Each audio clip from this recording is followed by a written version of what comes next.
to destroy our worlds. As you say. A new world order. New world order. A new world order. The new world order. A new world order. A new world order. The new world order. New world order. That order and progress can only come when individuals surrender their rights to an all-powerful sovereign. When we are successful, and we will be, we have a real chance at this new world order. Yo, what is up? It's your boy Drew. Rare early morning edition of that Drew World Order Live. Let me know if you can hear me good. Tried this stream once before. It was an epic failure because I had to redo my OBS settings and all that. But let's go, man. What I want to talk about today, well, you saw the cover, the New World Order. We got all these guys on here. All your favorites. Look at Hollywood president put Biden on Hogan. Hogan's got the Hollywood president belt thing. What I want to get into today is you see it in the intro. Everyone's been giving me compliments on the intro, and I appreciate that. But you see them, they're all talking about the New World Order constantly. So I want to go into some of the videos and go into what they actually say about it. And make sure it hasn't spun out of control, because the New World Order is kind of the basis of all modern conspiracy, right? Even before 9/11, the talk of the New World Order, one world government, one world religion, one world monetary system eventually. It's so old that I want to go back and listen to some of the things that these people say and make sure it matches up with what people think that the New World Order is. And that it hasn't spiraled out of control like a game of telephone. And we'll kind of go through that. Is the mic good? Mic good? Too hot? Or is it good? Let me know.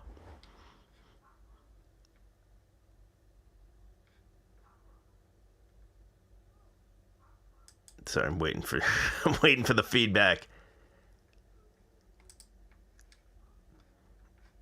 I had a couple little links up. Oh my goodness. I thought I had this all ready to go. Apologize. But we can get right into the mic's good. Mic's good. Okay, what's up, Pat Truthner? I see the NFL going crazy. Okay, one other thing I want to do, so make sure that you subscribe to the backup channel, Get Chalked Up. As soon as I'm done laying down these clips and stuff, if everything goes right, what I'm gonna do is shit everyone in the live stream over to the backup channel. I'll fire up a live on the backup, shit everyone over there. So in theory, everyone, you shouldn't have to click anything, and you should just go over there. If you're watching it later, you'll just have to go watch it. And if you have any insights or comments or anything you want to talk about this topic, the New World Order, one world religion, one world government, we'll do that on the backup channel. So kind of take notes if you need to, and we'll get into it. Where the hell is my clips, man? I don't want to keep you guys waiting. I swear I had these up. I'm tripping. Make sure you go subscribe to EBT. I don't know how to do this well enough to do it on the fly. My goodness. I had all the... Let's go here. Let's just start. Recently, you had Lori Lightfoot talking about it. My thoughts are, because it's not written into law, it's just a very dominant culture. I think the only way you can do it is a couple ways. One, I'm thinking about an executive order from day one that says, in more legalese than this is not a thing. We will no longer honor this, because the way that automatic prerogative works is there's got to be compliance with the executive branch, because otherwise it doesn't work. So you got to eliminate that compliance, and you make it a mandate. And and then you do training, particularly in the city, I'll call them licensing departments, whether it's zoning, buildings, housing will be impacted by it, planning certainly, and you pick the people to run those agencies and the deputies that are pledging allegiance to the New World Order and good governance, and then I think you have the Inspector General do some spot audits to make sure that there is real compliance.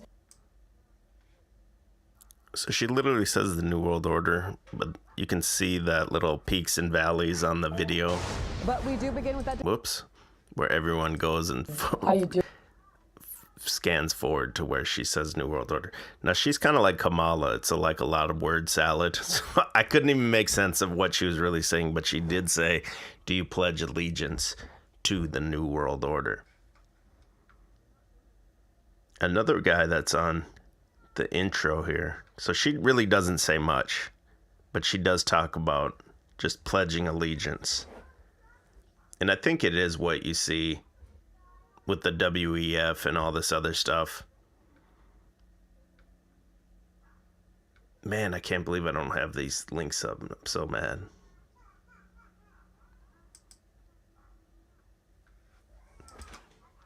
Hear the baby crying. I don't know if you guys can hear that. Here it is. Okay, New World Order. What do they say it is? Here's the link that I kind of wanted to start with. I was having trouble finding that. Appreciate you guys for being here with me this morning. We have, oh my God, and then now they want me to pay for this article. Are you kidding me?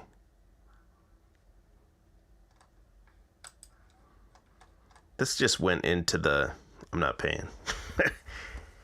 This was a really old New York Times article, and it went into like the history of politicians talking about the New World Order.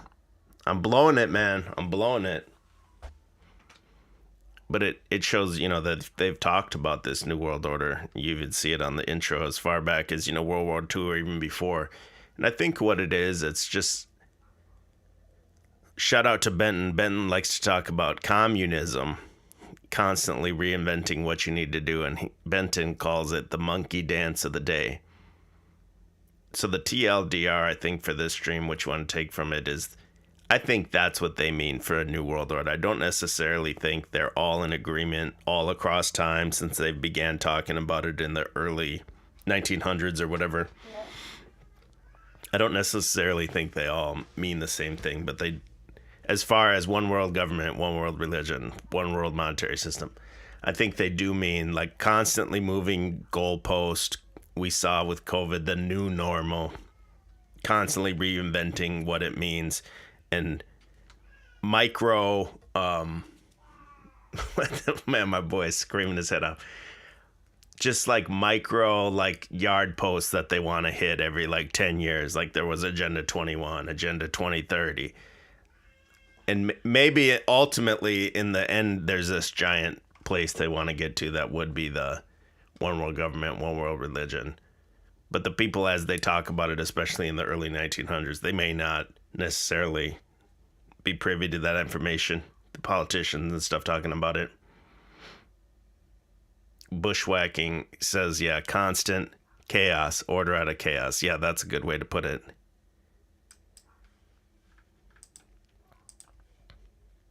And then Bush has some of the famous New World Order speeches, the original George Bush.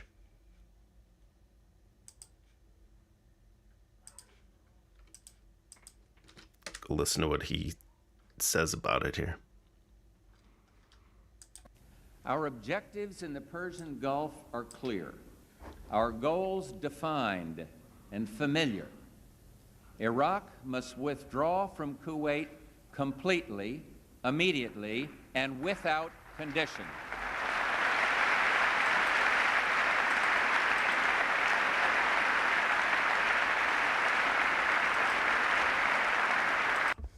Oops, man. Legitimate government must be restored. The security and stability of the Persian Gulf must be assured, and American citizens abroad must be protected.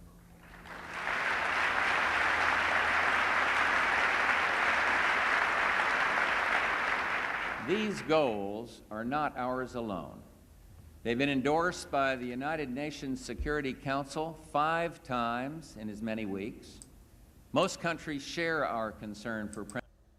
So this is one of the main things that him and his son, George Bush Jr., talk about, is the peacekeeping role of the United Nations. So the United Nations is basically the military muscle of the United States and their allies, right? So it's almost literally the 1984 book, War is Peace, right? Like they're going to keep all these other dissenting countries in check with the big stick. That's basically what it is. What's up, Sandy, Bubs Cat? I see everyone in here. Just going to have a little chill stream, play some of these clips. And then after that, we'll bring it to the backup channel and you guys can click a link to call in. Principle, and many have a stake in the stability of the Persian Gulf. This is not.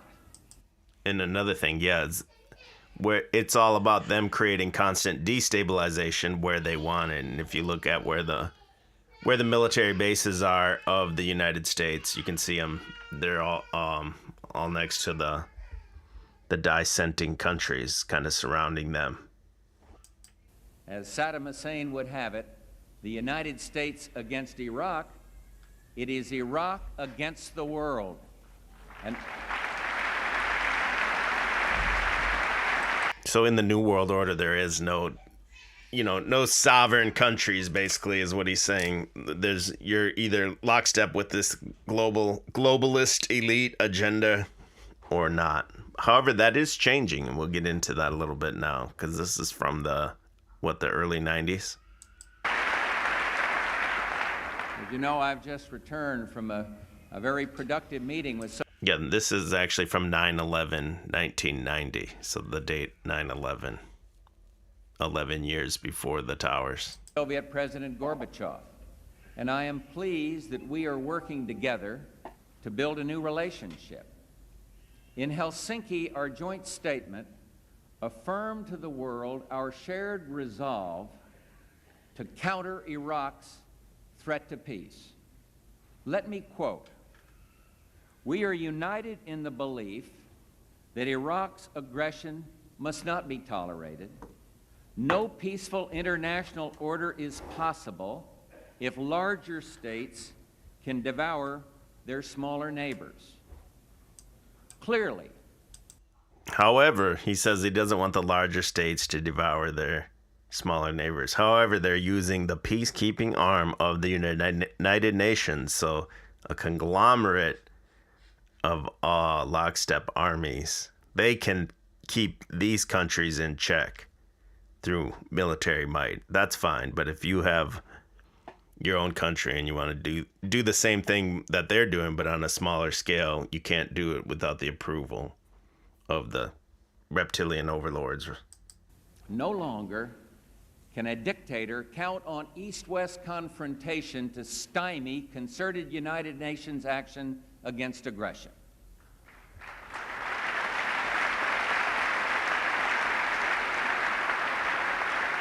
As grave as it is, also offers a rare opportunity to move toward an historic period of cooperation. Out of these troubled times, our fifth objective, a new world order, can emerge, a new era, freer from the threat of terror, stronger in the pursuit of justice, and more secure in the quest for peace. And so terror from who? He said, his own words says that the New World Order is freer from terror. So what are they considering a terrorist, though? In the early 80s, they gave you the trope of the terrorist as the Middle Eastern guy in the movie that's, I don't know what I can say because Google is kind of sticklers about that kind of stuff. But you know what I mean? What they said they would do, the stereotype of that and everything, that was programmed into your mind as what a terrorist would be.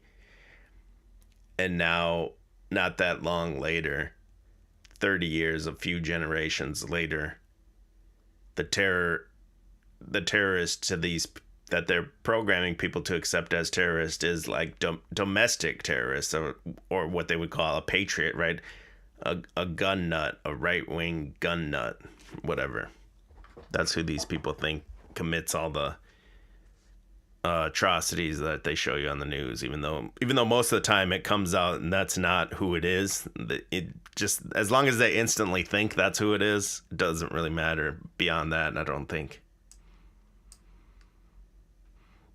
Era in which the nations of the world, East and West, North and South, can prosper and live in harmony. 100 generations have searched for this elusive path to peace, while 1,000 wars raged across the span of human endeavor. And today that new world is struggling to be born, a world quite different from the one we've known, a world where the rule of law supplants the rule of the jungle, a world in... So that's a key quote that he says often, is the rule of law, not the law of the jungle. He says that in a few different key speeches. Got to ask yourself, what does that mean? Is he talking about what it seems on the surface level to a normie? What it seems like he would be talking about is, no, the law of the jungle, only the strong survive, and the predator goes and eats the prey. And they want to kind of eliminate that to save these smaller countries and aboriginals and et cetera, et cetera. Or is he really talking about natural law, the law of God, the law of nature, the law of man to be free and bound by laws? That's what he says, laws, not the law of the jungle. In which nations recognize the shared responsibility for freedom and justice. A world where the strong respect the rights of the weak. And this is from 1990. He wants the strong to respect the weak. And now you have the weak kind of taking over through bullying tactics of, shouting down people, running out college speakers that come into their town, and basically just straight bullying and the victimization hood to say, you're a racist or whatever, you can't be here. It's all based on the weak have been propped up through the power of accusations. All they'd have to do is say transphobe, homophobe, racist, and all this stuff to shout down the quote-unquote strong or the dominant culture. And I think the people have just been so bred into complacency and through media programming that no one wants to ruffle any feathers, and that a lot of people are willing to back down with just that one accusation and not continue any further. This is the vision that I shared with President Gorbachev in Helsinki.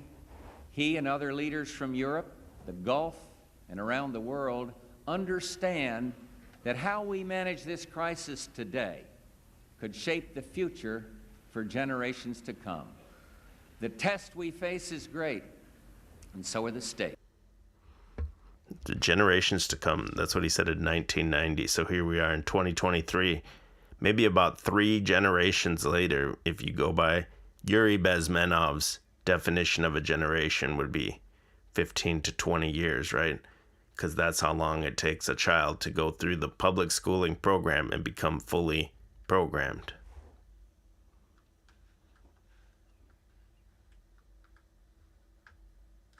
Get another link here. Here's another one that he did.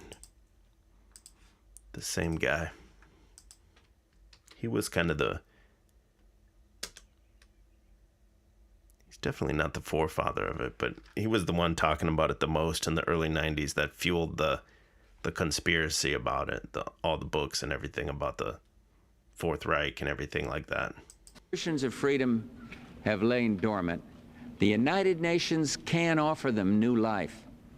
These institutions play a crucial role in our quest for a new world order, an order in which no nation must surrender one iota of its own sovereignty, an order characterized by the rule of law, rather than the resort to force, the cooperative settlement of disputes rather than anarchy and bloodshed, and an unstinting belief in human rights.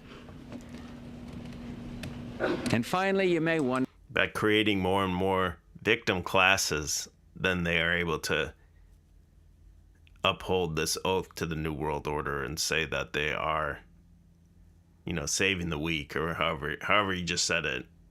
Because now you have more and more victimized classes you've created. Gays weren't really crying about being persecuted and stuff back in these days. They just kind of quietly did their own thing. Typical gay man here, and when this was filmed in 1991, was a kind of a fit, pretty boy. Didn't really care what people thought about it. That just really wasn't talked about. And now you look at him today, and it's a whole different type of the victimhood gays. The boomer gays were all about physical fitness and being attractive and stuff, and the new ones are all about, like, I don't even know what they're about. But it's not, definitely they don't look the same because they're too busy crying victim. About America's role in the new world that I've described. Let me assure you, the United States has no intention of striving for a Pax Americana. However, we will remain engaged. He did use that word, and I put that in here. There's a book. Oh, this is a different one, Pax Universalis. He talks about later in the speech. We'll get into that book about that too. We will not retreat and pull back into isolationism. We will offer friendship and leadership. And in short, we seek a Pax Universalis, built upon shared responsibilities and aspirations. Shared military might is how I would interpret that to mean. We'll share our weapons with you. And the larger, more technologically advanced countries will share it with the ones that are willing to join the program.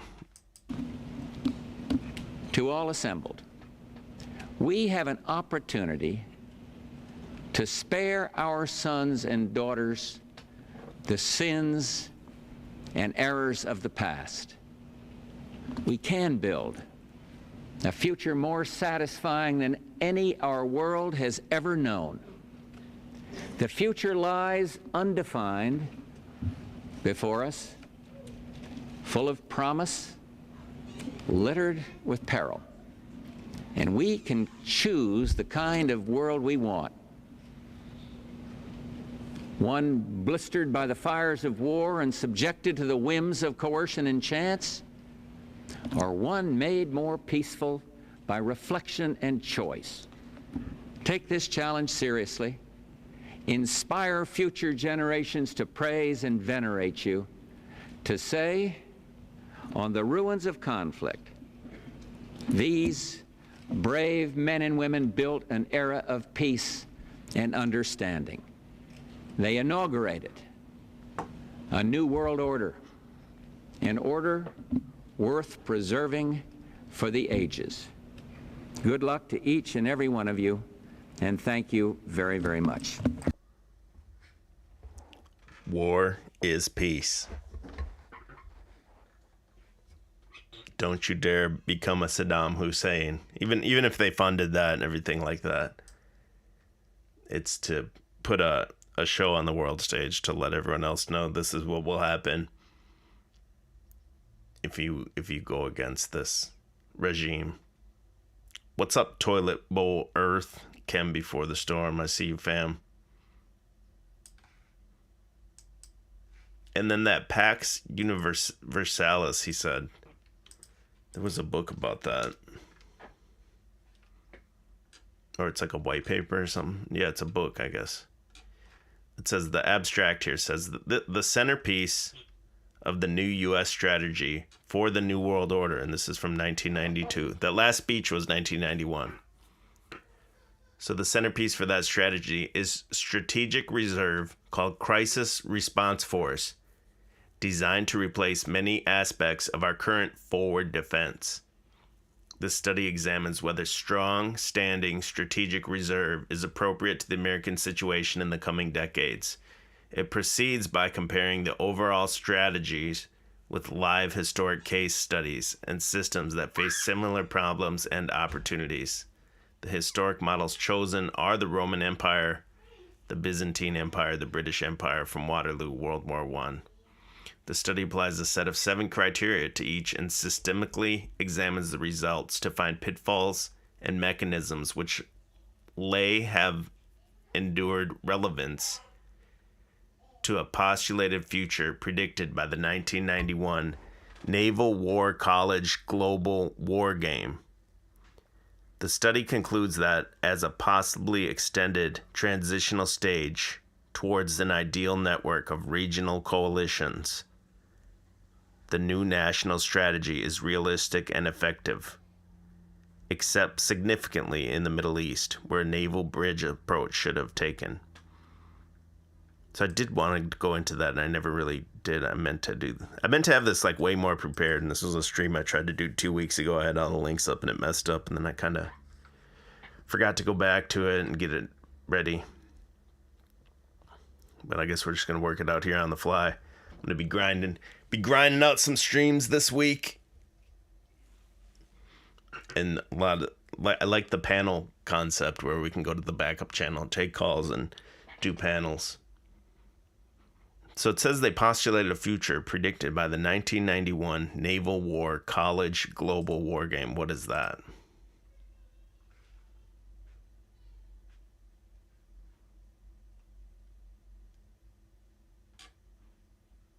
But it basically said in that that's a rabbit hole to go down, it looks like, without doing it right here live. In this thing, it says there's regional coalitions. So I think they do envision a future where globally countries kind of like the EU, right? Like they'll just more and more countries will form that are geographically close to each other. They're going to form basically one, whether it's one country by name or not, there'll be a coalition. And they'll all be working together, possibly with the same currency and everything like that. So maybe as they are expecting in 1992 to face more of that in the future. That's what that was all about. Is what's the best way to respond to that crisis? And it says this is the centerpiece for their strategy. Is the crisis response force, not the forward defense. So it sounds like to become more reactionary instead of the forward defense, which would be proactive. As the technology increases, they can actually sit back in the cut a little bit more and just wait for it to pop off, because they have the technology to respond in a much faster way.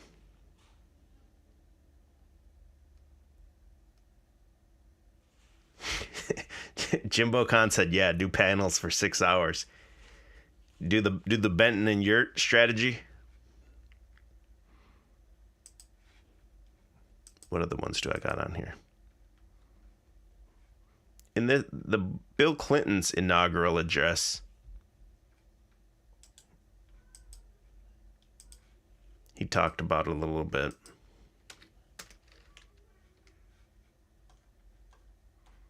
Oh, this is the text of it. I had the speech ready and everything last time too. This is the text of it. But basically what he said here is, I have it here.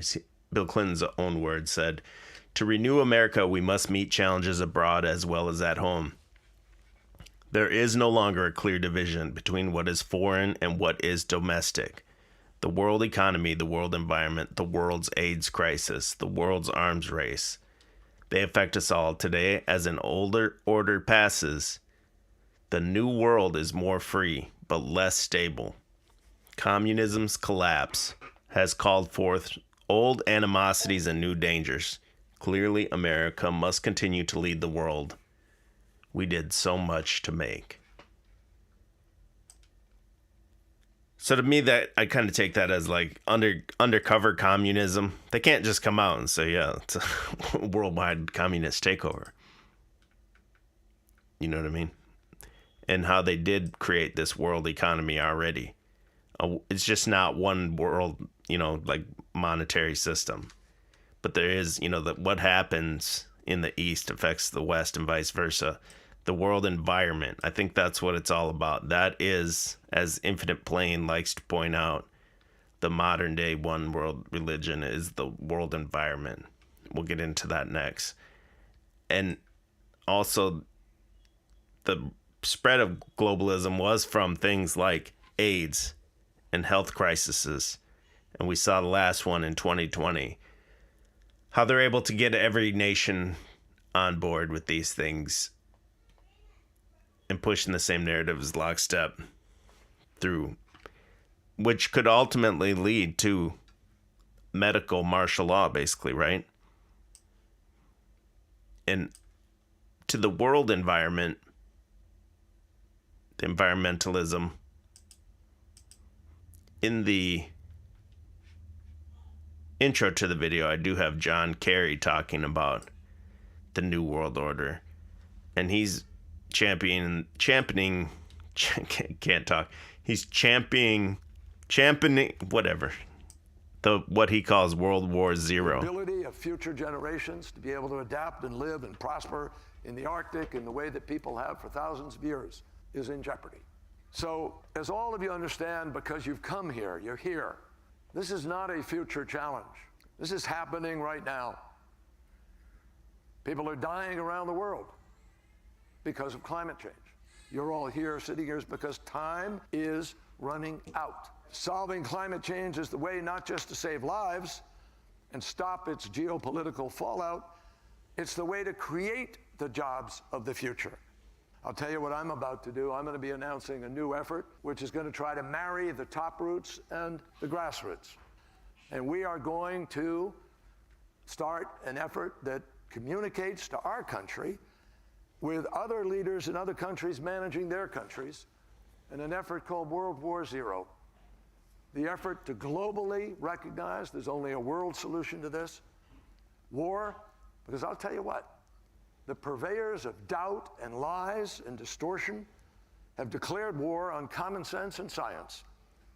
And we need to fight back. You can never declare war on science. That's another way they do it, is by removing the religious belief of people and then transferring it into an all-knowing science. This thing was called the Arctic Circle Convention in 2019. So John Kerry, when he talks about World War Zero, he's talking about getting everyone down to that zero emissions, zero carbon footprint, and all that stuff. Whoops. And if you look at the Arctic Circle logo there, you got the 6 dots. You could connect those 6 dots into that Star of David, just like the Walmart logo too. You could have the upwards triangle here and the downwards triangle for the Arctic Circle. And they want you to get, I think ultimately what the goal of all that is they want to tax you to breathe. They've demonized carbon monoxide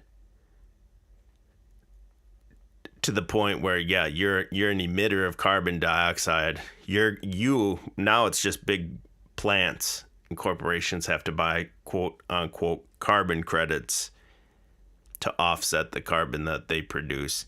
They want you to have to do the same thing. And then the people that breathe more, exercisers, the people that want to be healthy, you're going to actually have to pay even more because you're exhaling more carbon dioxide every time you run. That's what I think. What's up, Rich?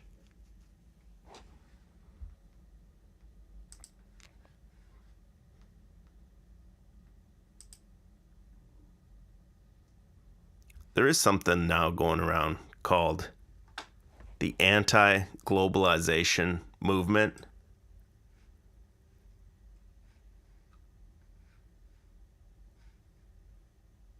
And I do see this in many countries. And let me just play this little one right here. Just a short video about it. President Trump says, "We have rejected globalism and embraced patriotism." So I see the same thing even happening in China and everything like that. You're going to see more and more patriotism. And so I think what you'll eventually end up having is the disguise, or the New World Order will be disguised as local. It'll be like conglomerates, like it said in that text, like coalitions of regional coalitions. So you'll have like Patriot China and all these other ones, and then they'll just form some kind of like treaties all together, because once you're a patriot and anti-globalism, you just want to be left alone to do your own thing in your own country, manufacture your own goods and stuff like that. For years, left-wing politicians smiled and looked at American workers right in the eye and took advantage of them and lied to them. Then they turned around and inflicted one corrupt betrayal of the American middle class after another. But this time there was one big difference. Instead of an administration that sold out American workers and sold your company out and couldn't have cared less for you, you finally had a president who stood up for the American worker. I will always put American workers first. The duty of a president is to put this nation's own citizens first. That's why my administration swears by two simple but crucial rules: buy American and hire American. As we celebrate Whirlpool's 109-year legacy of American manufacturing excellence, every day 20,000 gleaming new machines coming rolling off that beautiful assembly line, and every single one is proudly inscribed with that glorious phrase, "Made in the USA." Remember? Made in the USA. Together we will bring back our jobs, we will bring back our factories, and we will bring back our American dream. God bless you, and God bless America. Thank you very much. Thank you. Such a cringe Whirlpool commercial. This stream is brought to you by Whirlpool. So Whirlpool bought out Maytag. So even when you see a Maytag washer and dryer, it's made by Whirlpool. But I could totally see that. Now Trump is the disguise of the guy that's against it, right?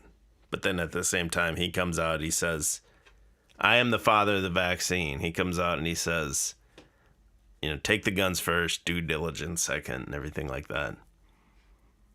But American-made product is way better, especially as you go backwards in time, than anything from China and stuff like that. Built to last. I don't know if it would be today if America began building again, if it would have the same quality standards. Bowler Bear says, "I'm shilling for big washer." Hey man, got a free front load washer with pedestal out of it. But the anti-globalization thing, let me see what the mainstream consensus of it is. Social movement critical of economic globalization. It's also commonly referred to as global justice movement or alter globalization. Participants base their criticism on a number of related ideas. What is shared is that participants oppose large multinational corporations having unregulated political power, exercised through trade agreements and deregulated financial markets. Specifically, corporations are accused of seeking to maximize profit at the expense of safety.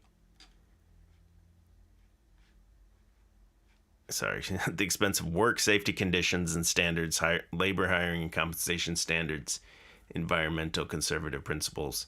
So I think you could come and have a complete collapse of the American monetary system, and then have a guy like Trump or DeSantis be the one to kind of want to come in and clean it up and fix it up, and then put you on some new American first new system of everything, right? And ultimately, though, I think it would be what they want.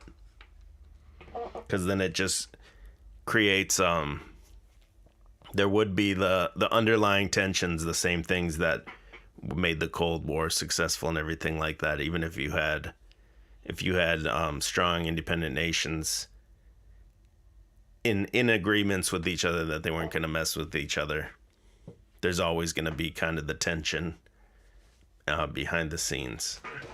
And to me, the New World Order is just the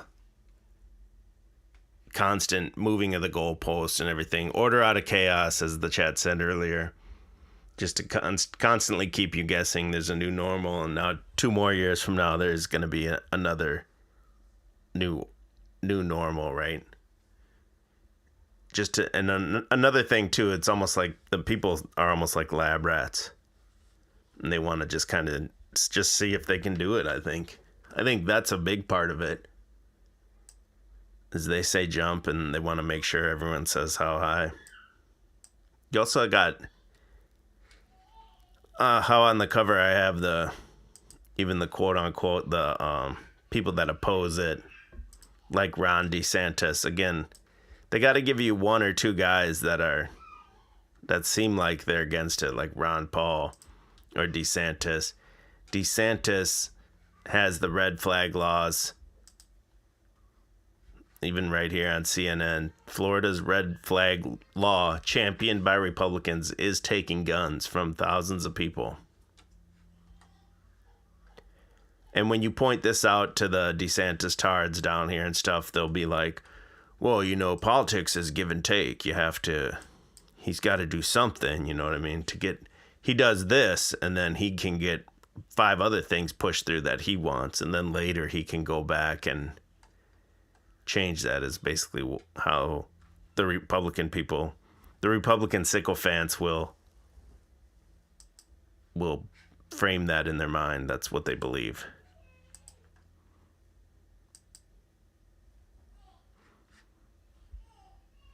And it's the model.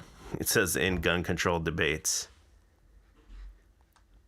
the Florida law, which allows authorities to take guns from people found to pose a significant danger to themselves or other, has drawn pushback from Second Amendment advocates.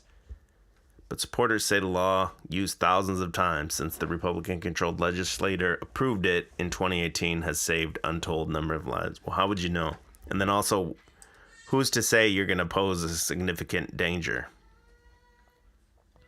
They can just come out and say any person that has kind of an anti-government view, they can just now say, well, you can't have guns and you can't have guns. So you see the big push behind DeSantis and how he's the one he's going to be even better than Trump and blah, blah, blah, but they're all going to be the same thing. 2020 website says the perception of who is in charge gives us no more power than ignorance of it. We are never free until we are unslaved from our own sinful nature. That's what it comes down to, I think, is they never really talk about sin. And like EBT likes to say, the whole system runs on sin. Oh, Benton must have ended his live stream to come in through down 10s. Appreciate you, Benton.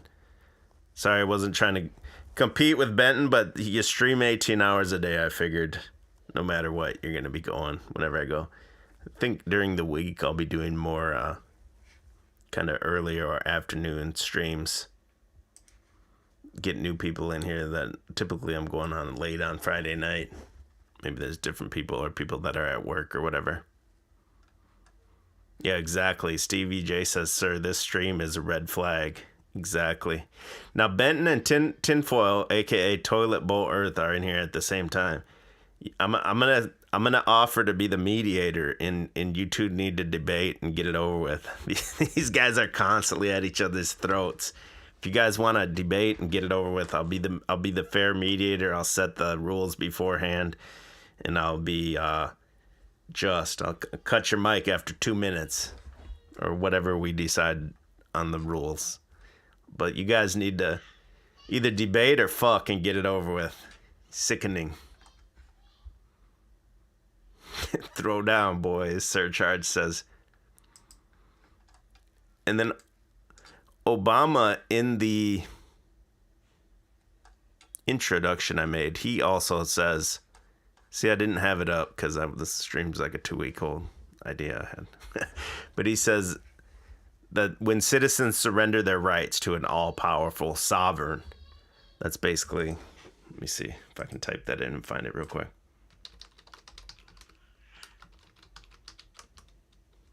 Yeah, here it is. Speak on cue. Here he comes. The President of the United Nations and among nations. And just 2 decades later, extreme nationalism plunged this continent into war once again, with populations enslaved and great cities reduced to rubble and tens of millions slaughtered, including those lost in the Holocaust. Workers and engineers gave... Where is it? And that laws and institutions should be established. Inevitable conflicts throughout Sorry, human I'm trying to find. Leaders and the consent of and women. Okay, whatever. Identity must be defined by us versus Here them. it is. And around the world, those ideals have often been threatened by an older, more traditional view of power. This alternative vision argues that ordinary men and women are too small-minded to govern their own affairs. That order and progress can only come when individuals surrender their rights to an all-powerful sovereign. Often, this alternative vision roots itself in the notion that by virtue of race or faith or ethnicity, some are inherently superior to others, and that individual identity must be defined by us versus them. But at the same time, he's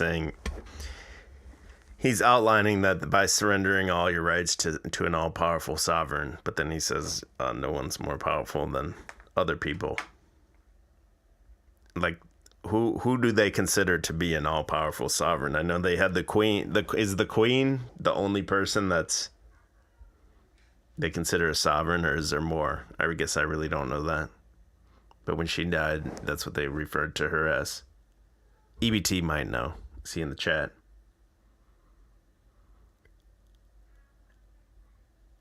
I guess I'm ready to bring it to the backup channel. I kind of went through some of their own words. If you guys want to hang out here for 1 second, this is going to be something I'm going to do going forward.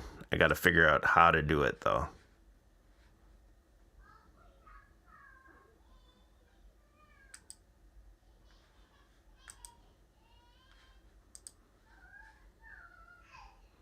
I think as soon as I end this, then what will happen is you guys will be, if I did it right, you guys will be dumped into the live stream on the backup channel, where I'll have a link where you guys can join. I'm going to start that stream up now. If you're watching it later, you'll have to go to the Get Chalked Up channel, and I'd love to hear you guys' thoughts on New World Order or any of this stuff that we just talked about. We can go panel style, however you guys want to do it. I'm pretty open to whatever.